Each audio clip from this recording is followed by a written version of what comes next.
Imagine कीजिए कि आप भारत में पैदा होते हैं, जो कि दुनिया का 7वां सबसे बड़ा देश है and the most spiritual country in the world.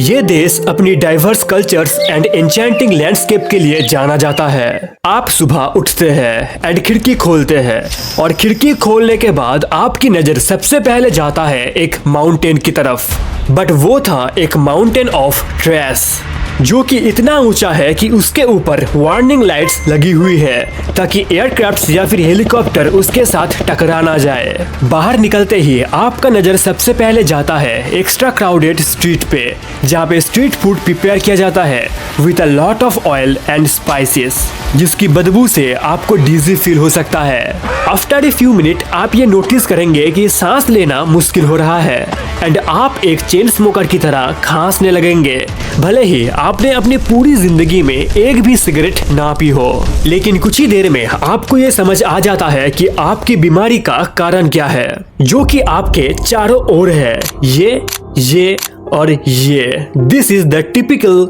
India and it really सक्स।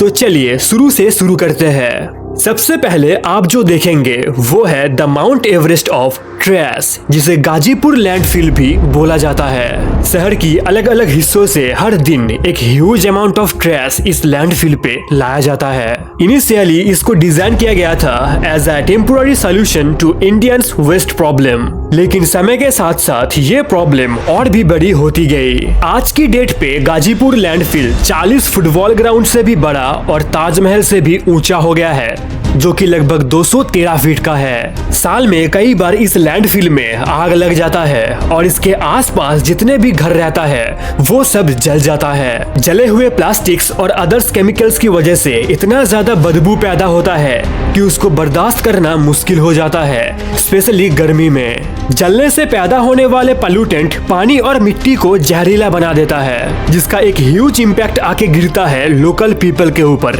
हम सबको पता है कि भारत का एनवायरनमेंट कितना ज्यादा खराब है, लेकिन फिर भी भारत के लोग ही गाजीपुर की लड़कियों से शादी करने से डरते हैं, क्योंकि ऐसा माना जाता है कि 16 साल से बड़ी कोई भी लड़की इस कंडीशन में एक हेल्दी चाइल्ड पैदा नहीं कर सकते हैं। ऐसी आग को रोकना लगभग नामुमकिन है, क्योंकि पहाड़ की उतनी ऊंची चोटी पे कोई भी दमकल या फिर फायर ट्रक नहीं पहुंच सकता। सो जो पार्ट्स अवेलेबल है बस उसी जगह की आग को बुझाया जाता है। Mainly the base of the mountain, पहाड़ के सबसे ऊंचे हिस्सों पे पहुंचना नामुमकिन होता है। जब आग नहीं रहता है तब कूड़ा साफ करने वाले उस कूड़े के ढेर से अपना रास्ता बनाते हैं। ये लोग रिसाइकिल करने योग्य चीजों को इकट्ठा करके और कूड़े से प्लास्टिक को चुन के अपना जिंदगी गुजारते हैं, जिससे उन लोगों को हर दिन कुछ पैसा मिलता है, जिसके थ्रू वो लोग अपना भूख बुझाते हैं। इतना खराब एनवायरनमेंट के कारण ए लॉट ऑफ पीपल बहुत सारे बीमारियों से पीड़ित है, जो कि उनके बॉडीज को म्यूटिलेट कर देता है और जिंदगी जीने का जो चांसेस है वो कम हो जाता है। लेकिन क्यों ना वहाँ से निकलकर कोई ऐसी शहर पे चले जाए जहाँ पे जीना आसान हो। इसका आसान सा जवाब यही है कि they just can't afford it. उनमें से बहुत से लोग अपने पड़ोसी के तरह पहले से ही गरीबी में पले बड़े हैं। उन लोगों का the only source of existence यही है कि कूड़े से प्लास्टिक को अलग करना,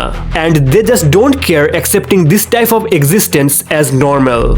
जी हाँ, भारत के लोग ऐसी बहुत सारी चीजों को नॉर्मल मानते हैं जो कि अदर सोसाइटी में अनएक्सेप्टेबल है। एज एन एग्जाम्पल, फैक्ट्स ये कहता है कि लगभग 594 मिलियन लोग, जो कि इंडियन पॉपुलेशन का 48% है, वो खुलेआम टॉयलेट करते हैं। लगभग हाफ ऑफ द पॉपुलेशन हर दिन ओवर 65 मिलियन किलो मल रास्ते में, खेतों में या फिर नदियों में बहा देते हैं। भले ही सन 2015 में भारत सरकार 5 मिलियन घरों में टॉयलेट बनवा दिया था, लेकिन फिर भी कुछ लोग खुले या मिट्टी में ये सब काम करना पसंद करते हैं, जिससे पानी और हवा के जरिए बहुत सारी बीमारियां फैल जाती है।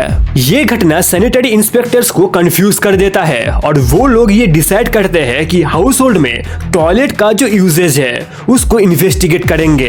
एंड इन्वेस्टिगेशन के बाद ये पता चलता है कि मोस्ट ऑफ द टॉयलेट्स को लोग as a storage room use कर रहे थे।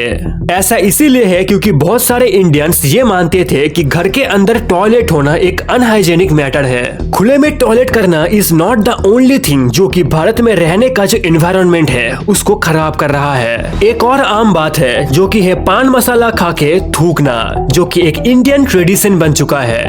कुछ खाने के बाद इसको खाने में राहत मिलती है जो कि एज अ माउथ फ्रेशनर काम करता है, लेकिन लोग इसके साथ तंबाकू मिलाते हैं जिसके थ्रू हेल्थ पे एक बहुत ही बुरा असर पड़ता है और इसके साथ ही माउथ कैंसर होने का जो प्रोबेबिलिटी है वो और भी बढ़ जाता है। पान मसाला खाने के बाद रेड कलर का जो सलाइवा प्रोड्यूस होता है उसको लोग सड़कों पे, दीवारों पे, बास के अंदर, इनफैक्ट ट्रेन के अंदर भी थूकते हैं। ठीक है, अब मान के चलते हैं कि सड़कों पे ये सब काम करने वाले लोगों से हम परेशान हो चुके हैं और माहौल बदलने के लिए हम दिल्ली चले जाते हैं इस उम्मीद में कि एटलीस्ट यहाँ का जो कंडीशन है वो तो अच्छा ही होगा, कम से कम सड़कें तो साफ और लोग और भी ज्यादा कल्चरल होगा।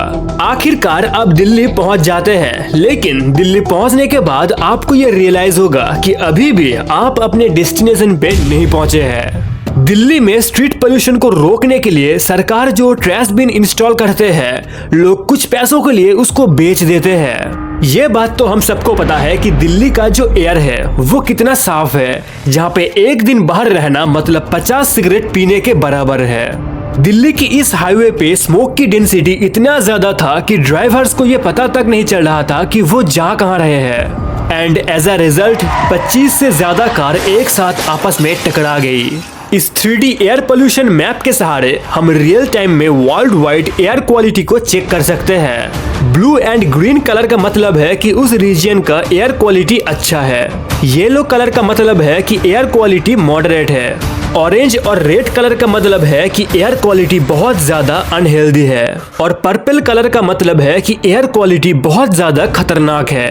अगर हम यूनाइटेड स्टेट्स को देखेंगे तो हम ये नोटिस करेंगे कि वहाँ का जो कलर है वो है ब्लू एंड ग्रीन। इसके साथ ही अगर हम यूरोप पे नजर डालेंगे तो हम ये देखेंगे कि वहाँ का कलर मोस्टली ग्रीन है, मतलब वहाँ का जो एयर क्वालिटी है वो अच्छा है। अब देखते हैं इंडिया में ज्यादातर कलर ऑरेंज या फिर रेड है और इसके साथ ही एयर इंडेक्स पोल्यूशन नॉर्मल से 20 गुना ज्यादा है। इसका मतलब यही है कि आउटडोर एयर को अवॉइड करना चाहिए।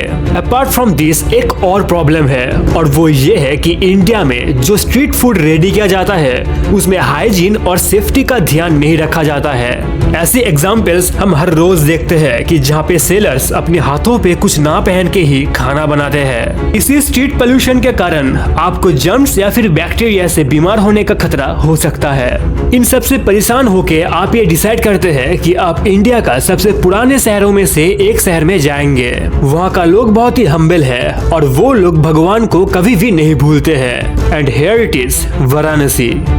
रास्ते में ही इतना खराब स्मेल आएगा कि उसका तुलना आप गाजीपुर के साथ कर सकते हैं। आपको ये समझ में नहीं आएगा कि ये बदबू आ कहां से रहा है, लेकिन थोड़ी देर बाद ही आपको ये पता चल जाएगा कि ये है मल, हसीस और जलती हुई लाशों का जो स्मेल है उसका एक कॉम्बिनेशन।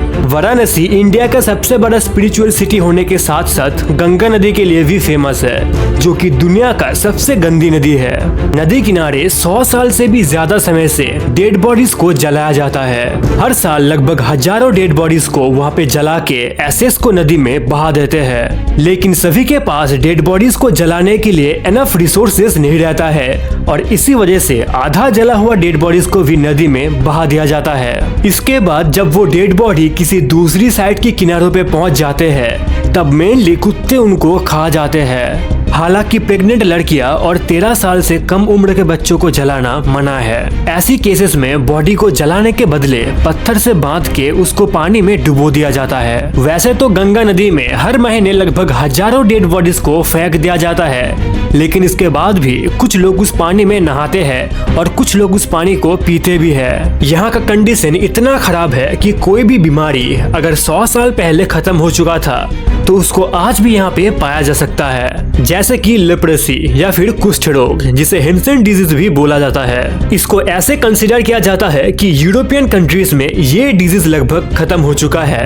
एंड ये डिजीज आज भी इंडिया में एग्जिस्ट करता है और इसके लिए हर साल 1,20,000 लोग सफर करते हैं। नाउ गेस ये जगह कहाँ पे है? यहाँ बैनर पे जो कुछ भी लिखा हुआ है वो हिंदी में है, तो मे बी ये इंडिया ही होगा, लेकिन नहीं, इस जगह का नाम है लिटिल इंडिया, जो कि वर्ल्ड का one of the cleanest country Singapore में है। सिंगापुर में सड़क पे, दीवारों पे या फिर ट्रेन के अंदर थूकना इलीगल है और अगर आप ये रूल ब्रेक करते हैं तो आपके अगेंस्ट $1,000 का फाइन लग सकता है एंड इसके बाद आप अगर दोबारा यही काम करते हैं तो आपके ऊपर $2,000 सिंगापुर डॉलर का फाइन लगेगा।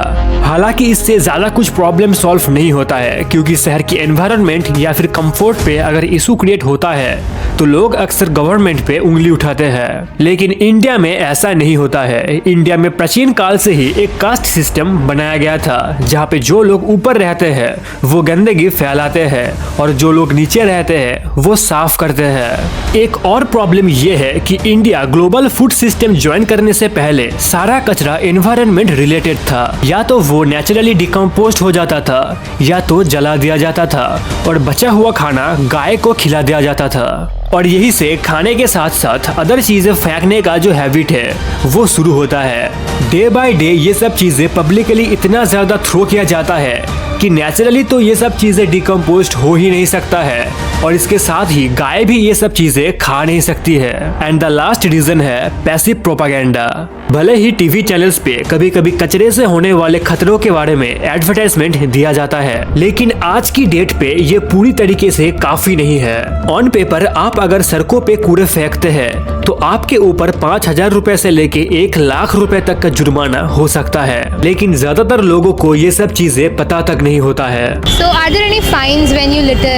No, there are no fines here. You can just throw it anywhere. Nobody gives two shits about it. एक बार एक एक्सपेरिमेंट किया गया था जहाँ पे कुछ वॉलंटियर ये देखते हैं कि एक दीवार के नीचे बहुत ज्यादा कचरा पड़ा हुआ है एंड वो लोग उस कचरे को साफ करते हैं और उस दीवार को भी कलर करते हैं। इसके बाद अगले दिन से लोग वहाँ पे कचरा फेंकना बंद कर देते हैं। लेकिन एयर पोल्यूशन का क्या? आप अगर इस ग्राफ पे नजर डालेंगे तो आप ये देखेंगे कि अक्टूबर एंड नवंबर में एयर पोल्यूशन का जो लेवल है वो बहुत ज्यादा बढ़ जाता है, लेकिन गाड़ियां तो सड़कों पे हर दिन चलता है और फैक्ट्री भी लगभग हर दिन ओपन रहता है। तो फिर असली प्रॉब्लम कहाँ है? बात यह है कि मेजोरिटी ऑफ द स्मोक शहर के अंदर से नहीं आता है, वो आता है पंजाब और हरियाणा से, जो कि इंडिया का 2 मेन एग्रीकल्चरल रीजन है। यहाँ पे चावल की खेती होती है जिसके लिए बहुत ज्यादा पानी की दरकार होती है एंड एक समय पे इतना ज्यादा पानी की जरूरत होती थी कि एनवायरनमेंट के ऊपर इसका इम्पैक्ट पड़ना शुरू हो गया था। इसके लिए एक लॉ बनाया गया था जहाँ पे ये बोला गया था कि अगस्त में शुरू होने वाले बरसात के मौसम से पहले खेती करना मना है। इसीलिए फसल काटने का जो समय था उसको शिफ्ट किया गया था अक्टूबर में एंड किसानों के पास न्यू सीजन का तैयारी के लिए कम समय है। दैट्स वाई खेतों को साफ करने के लिए वो लोग उसको जला देते हैं। हर साल यहाँ से इतना ज्यादा स्मोक प्रोड्यूस होता है कि वो हवा के साथ उड़ के दिल्ली में चला जाता है और वहाँ पे फैक्ट्री से जो स्मोक निकलता है उसके साथ ये स्मोक मिक्स हो जाता है। हाल ही में सरकार खेतों को जलाने के लिए मना करते हैं, लेकिन रूल्स को नहीं माना गया। इस वीडियो में हमने जो कुछ भी बोला वो अगर आम जनता की खोपड़ी में नहीं घुसता है तो कोई भी बड़े से बड़े पॉलिटिशियन या फिर गवर्नमेंट इसके लिए कुछ भी नहीं कर सकते हैं।